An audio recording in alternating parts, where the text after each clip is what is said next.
এখনো জ্বলছে। তোমাকে এসে থেকেই দেখছি ঘটিতে আঙুল ডুবিয়ে বসে আছো। কি হয়েছেটা কি? আর বলবেন না মহারাজ, আমার গিন্নি চলে যাওয়ার পর থেকে তো হাত পুড়িয়ে খাই। আজকে সত্যি সত্যি রান্না করতে গিয়ে হাত পুড়ে গেছে, তাই তো? হ্যাঁ মহারাজ, আপনি একদম ঠিক ধরেছেন। বেশ, বুঝলাম, কিন্তু এখনো গোপাল এলো না। মহারাজ, আপনার জন্য একটা পত্র এসেছে। কই কই দেখি।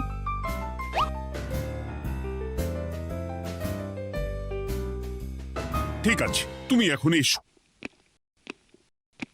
কিসের পত্র মহারাজ? দাঁড়াও, আগে গোপাল আসুক, তারপর বলছি।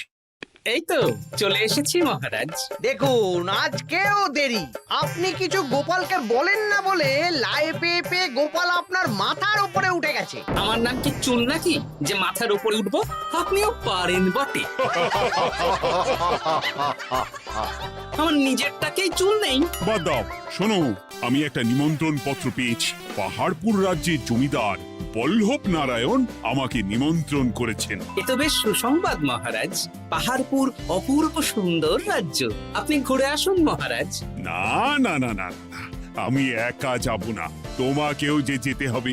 আজ বিকেলেই বেরোবো, তুমি জামা কাপড় গুছিয়ে রেখো। এ আমার পরম সৌভাগ্য মহারাজ। এ কি মহারাজ, গোপাল কেন যাবে? আমি কি দোষ করেছি? আমাকেও নিয়ে চলুন। না না না, তুমি রাজ্যের মন্ত্রী, আমি বেশ কিছুদিন থাকবো না, তাই রাজ্যটা তোমাকেই সামলাতে হবে। আচ্ছা আচ্ছা, আপনি তো রানীমাকেও নিয়ে যেতে পারতেন। আমি কোথায় কাকে নিয়ে যাব সেটা আমার একান্তই ব্যক্তিগত ব্যাপার। তুমি বেশি বোঝাতে এসো না মন্ত্রী। বেশ।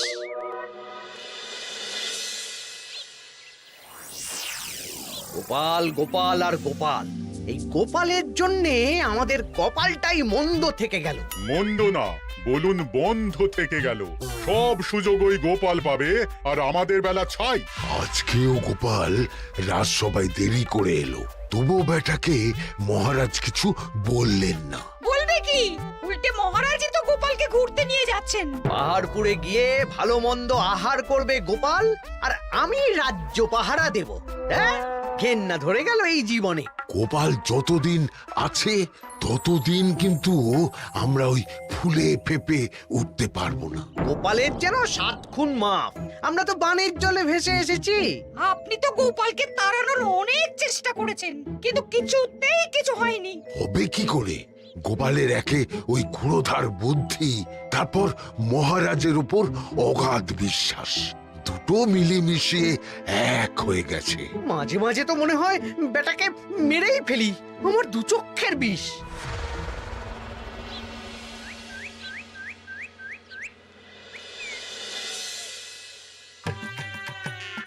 বলছি গিন্নি, কি এত তুমি পোটলায় বাঁধছো বলো তো?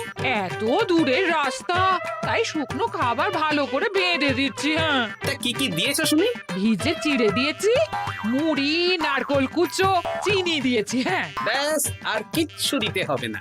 আমার সাথে তো মহারাজও যাচ্ছেন। আমি একটু বেশি করে দিয়েছি গো। দূর, সে কথা বলিনি। মহারাজ যাচ্ছেন তো, তাই মহারাজও নিশ্চয়ই রাজবাড়ি থেকে ভালো মন্দ খাবার নিয়ে আসবেন। যে যার নিজের তালে থাকে। কি আর করবো গিন্নি, উদরকে আদর করে যা সুখ তার অন্য কিছুতে নেই। বেশ বেশ, সাবধানে যেও। হ্যাঁ, তুমিও সাবধানে থেকো কিন্তু। আর নাতনি নাতনিগুলো এলে তাদের জানিয়ে দিও যে দাদু বেশ কিছুদিন থাকবে না। ঠিক আছে গো, ঠিক আছে। সাবধানে যাবেন মহারাজ।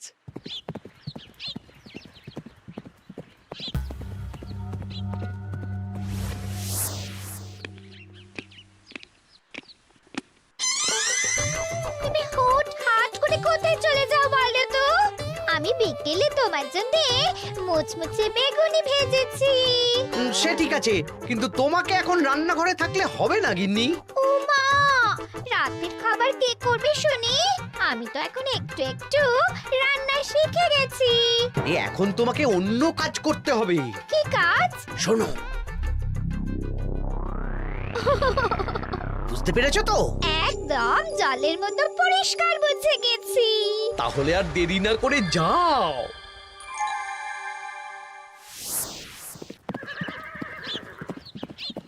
মহারাজ একটা কথা বলতে পারি? বলো গোপাল। আমরা পাহাড়পুর জমিদার বাড়িতে যাচ্ছি কেন? তুমি তো জানো আমাদের সেনাপতি এখন একা একাই নিজের সংসার সামলায়। হ্যাঁ, ওই ঘটনার পর থেকে তো সেনাপতির জন্য ভালো পাত্রীও পাওয়া যায়নি। পাহাড়পুরের জমিদার বল্লভ নারায়ণের একমাত্র কন্যা এখন বিবাহযোগ্যা, তাই আমি আর তুমি দেখতে যাচ্ছি। সেনাপতিকেও সাথে নিয়ে গেলে হতো। না, আগে আমরা যাব, মেয়েটা কেমন সেটা বিচার বিবেচনা করে ফিরে আসব। তারপর যদি সেনাপতি রাজি হয় তখন আমরা বাকি ব্যবস্থার দিকে এগোবো, তাই তো?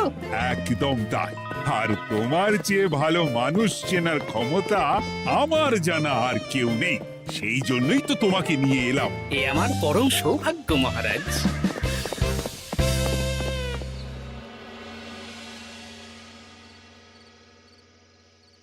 প্রণাম রানীমা। আরে মন্ত্রী গিন্নি যে, বলো বলো। এই কিছু বেগুনি ভেজেছি, তাই আপনার জন্য নিয়ে এলাম রানীমা। সরলা, তুমি ওটা রান্নাঘরে নিয়ে যাও। আচ্ছা রানীমা। মা, এই গয়নাটা পরে কি সুন্দর লাগছে আপনাকে। নতুন নিলেন? না না, বছরখানেক আগে বিবাহ বার্ষিকীতে মহারাজ গড়িয়ে দিয়েছিলেন। একটা কথা বলবো রানীমা? বলো না, কি বলবে? আমার মনে হয় আপনাকে আমাদের মহারাজ না আর আগের মতন ভালোবাসেন না। এই কি কথা বলছো তুমি? খোলা চোখে যা মনে হয় তাই বলেছে রানীমা। এই দেখুন না, মহারাজ হঠাৎ পাহাড়পুরে ঘুরতে চলে গেলেন আর আপনাকে নিয়ে গেলেন না। নিশ্চয়ই কোনো কাজ আছে, তাই আমাকে নিয়ে যাননি। ওই তো, এত ছাড় দিয়েছেন বলেই তো পার পেয়ে বসেছে। অপরাধ নেবেন না রানীমা। মহারাজ সব ব্যাপারে শুধু গোপাল আর গোপাল, কিন্তু বাড়িতে যে আপনিও আছেন সেটা মহারাজ খেয়ালই করেন না। আসলে গোপালকে মহারাজ খুবই স্নেহ করেন তো। আপনি আগে না গোপাল আগে? পাহাড়পুর তো এত সুন্দর জায়গা, চারিদিকে পাহাড়, পাহাড় থেকে নেমে আসছে নদী। ভাবুন আপনাকে মহারাজ নিয়ে যেতেন যদি। সত্যি তো, আমাকে তো মহারাজ নিয়ে গেলেন না। নিয়ে যাবেই বা কেন? আপনাকে তো আর মহারাজ আগের মতো ভালোই বাসেন না। সব ধ্যান জ্ঞান এখন শুধু গোপাল। হ্যাঁ, সত্যি তো, আমি তো এটা ভেবেও দেখিনি কখনো। গোপালই আপনার কপাল পুড়িয়েছে। আসছে রানীমা।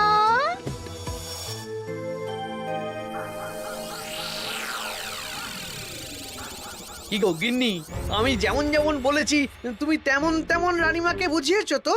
হ্যাঁ হ্যাঁ, আমি একেবারে এমন ভাবে কানে পুষ্পমন্ত ঢেলেছি, রানীমার কান মাথা সব সব ভরে গেছে। এবার শুধু মাঝে মাঝে ইন্ধন জুগিয়ে যেতে হবে, বুঝলে? তারপরে তোমার পথের কাঁটা ফাঁকা হয়ে যাবে। আর একবার গোপাল সরে গেলেই আর কোনো চিন্তা নেই। দু হাত ভরে রোজগার করবে গো।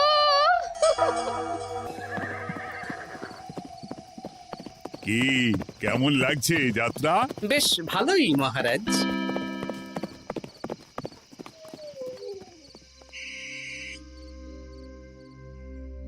রানীমা, খাবার কি আমি এই ঘরে নিয়ে আসবো? না, আজ আমি কিচ্ছু খাবো না, কিচ্ছু না, খিদে নেই, যাও।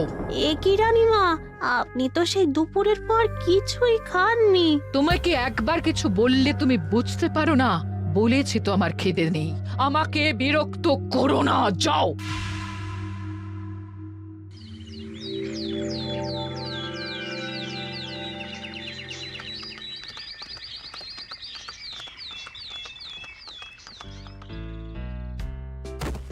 আসুন মহারাজ কৃষ্ণচন্দ্র, আসুন আসুন আসুন।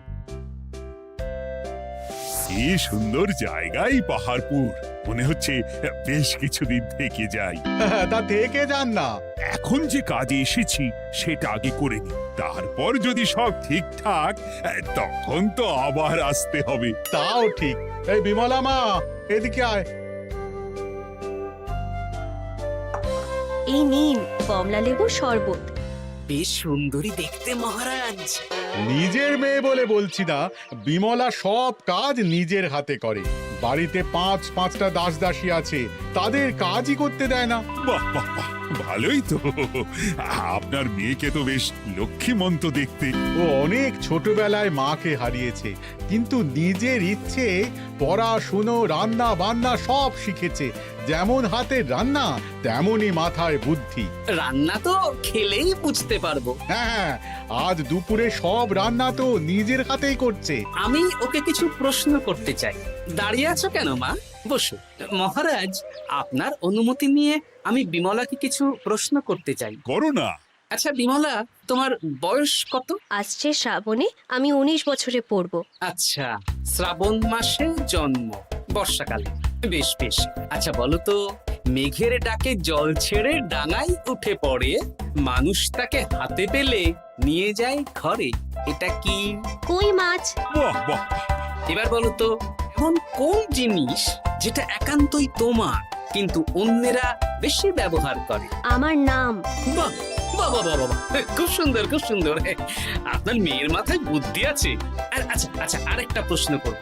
বলো তো, একটা অঙ্ক পরীক্ষায় তোমার বাবা 100-তে 90 পেয়েছে, তুমি 100-তে 100 পেয়েছো, আর আমি 100-তে 95 পেয়েছি। তাহলে কে বেশি বুদ্ধিমান? আপনি বেশি বুদ্ধিমান। মা, এটা তুই কি বললি রে? তুই তো 100-তে 100 পেয়েছিস, তাহলে তুই বেশি বুদ্ধিমান হবি না? না না, আমি হলে তো বুদ্ধিমতী হব। দারুণ দারুণ। জমিদার মশাই, আপনার মেয়ে সত্যি বুদ্ধিমান, না মানে বুদ্ধিমতী। এবার দুপুরের ভুরি ভোজটা খেলেই বুঝতে পারবো হাতের জাদু।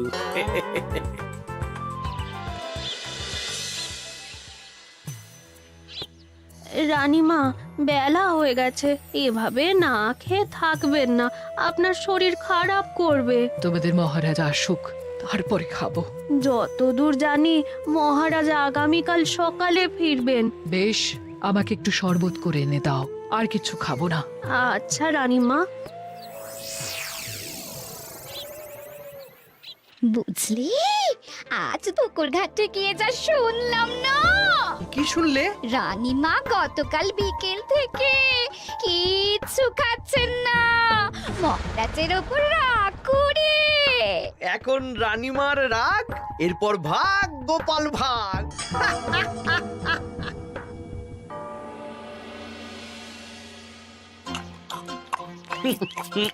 সত্যি বিমলা, তোমার হাতের রান্নার কোনো তুলনা নেই মা। আমাদের সেনাপতি তাহলে আর হাত পুড়িয়ে রান্না করবে না বলছো? সে যদি কর্তাগিন্নিতে রাগারাগি হয় তখন। মা আমার লজ্জা পেয়েছে। তা আপনাদের কোনো আপত্তি নেই তো? কি যে বলেন, আপনার রাজ্যের সেনাপতি বলে কথা। বলছি, বিমলাকে তো আমাদের সেনাপতি দেখলো না, তাহলে? বিমলার একটা তৈলচিত্র আছে, আমি আপনাকে বরং সেটা দেব, আপনি ওনাকে গিয়ে দেখাবেন। সেই ভালো হবে, আমাদের খুব পছন্দ হয়েছে। তাহলে সেনাপতি রাজি হলে আমরা বিবাহের তারিখ চিঠিতে জানিয়ে দেব। আচ্ছা মহারাজ।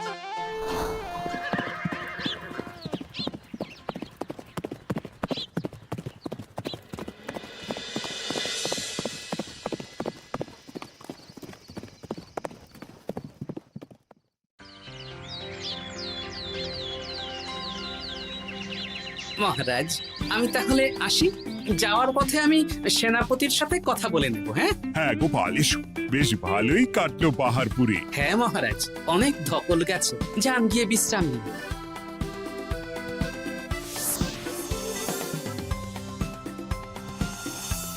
কি সেনাপতি, পছন্দ তো? হ্যাঁ, খুব পছন্দ হয়েছে গোপাল। তোমার চোখ তো দেখছি একেবারে জহুরির চোখ।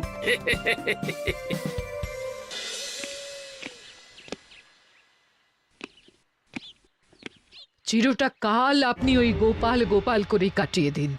কি হলো? রানীমা গত পরশু থেকে কিচ্ছু খাননি, গতকাল একটু শরবত খেয়েছেন শুধু। কেন, কি হয়েছে? দেখুন মহারাজ, সহ্যের একটা সীমা আছে। আরে, আমার তো কিছুই মাথায় ঢুকছে না। মাথায় শুধু গোপাল থাকলে আমার কথা ঢুকবে কি করে মহারাজ? আপনি আমাকে আর আগের মতো ভালোবাসেন না মহারাজ। এসব কি বলছো রানী? ঠিকই বলছি। আপনি খেয়ালই করেননি যে আমি গলায় আপনার পছন্দের পান্নার হার পরেছি মহারাজ? আরে আমাকে বলার সুযোগ দেবে তো। দেখুন, আপনি পাহাড়পুরে ঘুরতে গেলেন, গোপালকে নিয়ে গেলেন। আমারও মনে হয় কোথাও ঘুরতে যাই মহারাজ। আরে গোপালকে নিয়ে যাওয়ার প্রয়োজন ছিল, তাই নিয়ে গেছি। গোপাল তো আপনার প্রিয়জন, তাই ওকেই আপনার প্রয়োজন। আমি তো কেউ না। দেখো, গোপাল আমার সব বিপদে আপদে পাশে থাকে, তাই ওকে ভরসা করি। সেটা তো তুমি খুব ভালো করে জানো। আজকের পরে হয় গোপাল থাকবে, না হলে আমি থাকবো। না না না, এ হতে পারে না। গোপালকে আমি সরাতে পারবো না, আর কাউকে সরানোর জন্য কোনো কারণ তো চাই। আর কারণ যদি আমি দিয়ে দিই? কি কারণ? আপনি গোপালকে বলবেন আমার সাথে আপনার ঝগড়া হয়েছে। বেশ, তাতে কি? আপনি গোপালকে বলবেন ও যেন আমাকে বলে আপনার কাছে ক্ষমা চাওয়ার জন্য, আর আমি ক্ষমা চাইবো না। ব্যাস, আপনি এই সামান্য কাজটা গোপালকে করতে না পারার জন্য ওকে তাড়িয়ে দেবেন। ওকে মাত্র 7 দিন সময় দেবেন। ব্যাস। ঠিক আছে, আমি এক্ষুনি গোপালকে ডেকে পাঠাচ্ছি। দেখো গোপাল, এখন যদি রানী আমার কাছে ক্ষমা না চায়, তাহলে কিন্তু আমি বাধ্য হব তোমাকে রাজসভা থেকে তাড়িয়ে দিতে। আচ্ছা মহারাজ, বুঝেছি। রানীমা আপনার কাছে ক্ষমা চাইবেন, কিন্তু তার জন্যে আপনাকে আমার কথা মতো কিছু কাজ করতে হবে মহারাজ। কি কাজ বলো? বুঝেছেন? হ্যাঁ। না গোপাল, আমি মহারাজের কাছে ক্ষমা চাইতে পারবো না। দেখুন রানীমা, আমার মনে হয় আপনার ক্ষমা চাওয়াই উচিত। পুরুষ মানুষের মন বলে কথা, যদি বেশি দিন আপনি মহারাজের সাথে এরকম তিক্ত সম্পর্ক রাখেন, তাহলে কিন্তু মহারাজের মন অন্যদিকেও চলে যেতে পারে। এমনিতেও কি গোপাল? না, কিছু না রানীমা, শুধু এটুকু জেনে রাখুন, রাজবাড়ির মাঠে বাঁশ বাঁধা হবে। মানে কেন?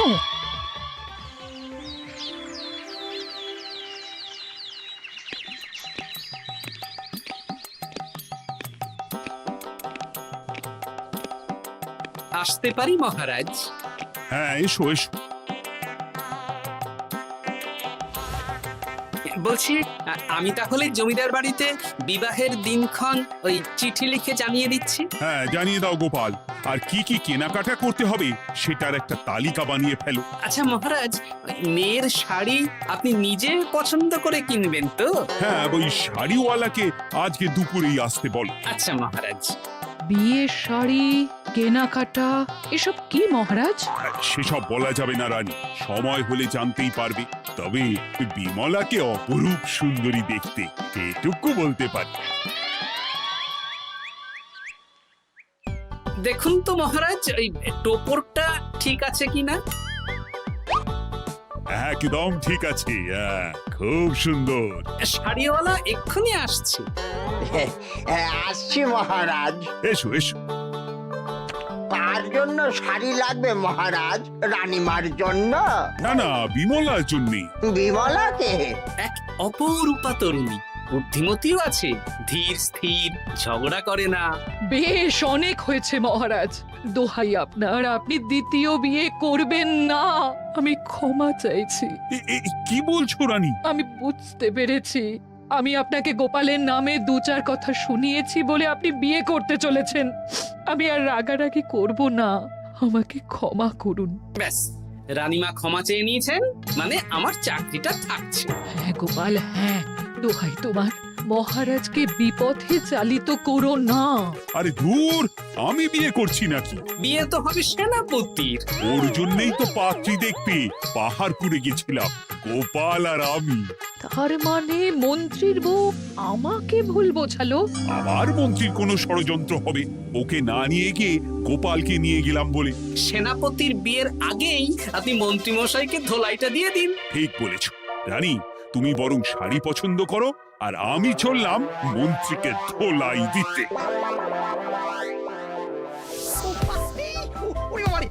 তুমি এত নীচ, হ্যাঁ? তোমার গিন্নিকে দিয়ে রানীর কানে বিষ ঢালা।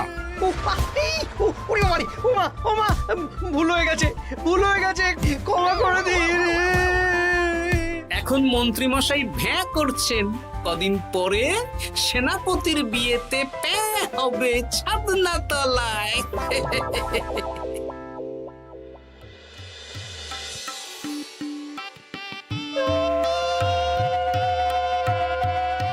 এবার মালা বদল হবে। এবার বুঝবে মালার কি জ্বালা। কি বললে? হ্যাঁ